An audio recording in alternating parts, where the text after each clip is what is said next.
দক্ষিণ এশিয়াকে বিশ্বের অন্যতম ভূমিকম্প প্রবণ অঞ্চল হিসেবে সবসময় চিহ্নিত করা হয়, কিন্তু দক্ষিণ এশিয়ার দেশগুলো কেন এত ভূমিকম্প প্রবণ?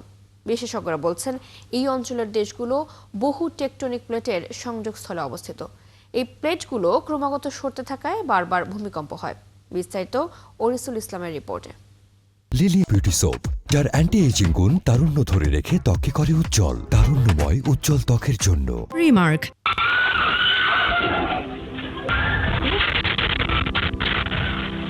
বিশ্বের যে কয়টি দেশ সবচেয়ে ভূমিকম্পের ঝুঁকিতে রয়েছে তার মধ্যে অনেকগুলোই এশিয়াতে। গেল নভেম্বরে 5.7 মাত্রার ভূমিকম্পে কেঁপে ওঠে বাংলাদেশের রাজধানী ঢাকা সহ আশপাশের এলাকা। এরপরের 31 ঘন্টায় ঢাকায় আরও 4বার কম্পন অনুভূত হয়।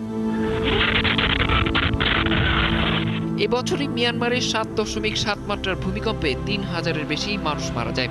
অক্টোবরের শুরুতে এক দশকের মধ্যে সবচেয়ে প্রাণঘাতী ভূমিকম্প আঘাত হানে ফিলিপাইনে। এছাড়া নেপালে 2015 সালের ভূমিকম্পের ভয়াবহতার কথা মনে করে এখনো আঁতকে ওঠে মানুষ। সবশেষে সোমবার রাতে 7.6 মাত্রার কম্পনে কেঁপে ওঠে জাপানের উত্তর পূর্বাঞ্চল। দেয়া হয় সুনামি সতর্কতাও।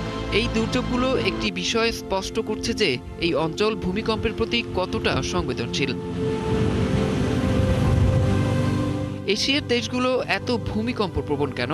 এর উত্তর লুকিয়ে আছে এই অঞ্চলের ভূপৃষ্ঠের অনেক গভীরে, যেখানে রয়েছে জটিল। এছাড়া ভারতীয় প্লেট প্রতি বছর 5 সেন্টিমিটার করে উত্তর দিকে সরছে এবং ইউরেশিয়ান প্লেটের সঙ্গে ধাক্কা খাচ্ছে। এতে প্রচুর ভূভৌগোলিক চাপ সৃষ্টি হচ্ছে এবং প্রাচীন ফল্ট লাইনগুলোকে পুনরায় সক্রিয় করে তুলছে।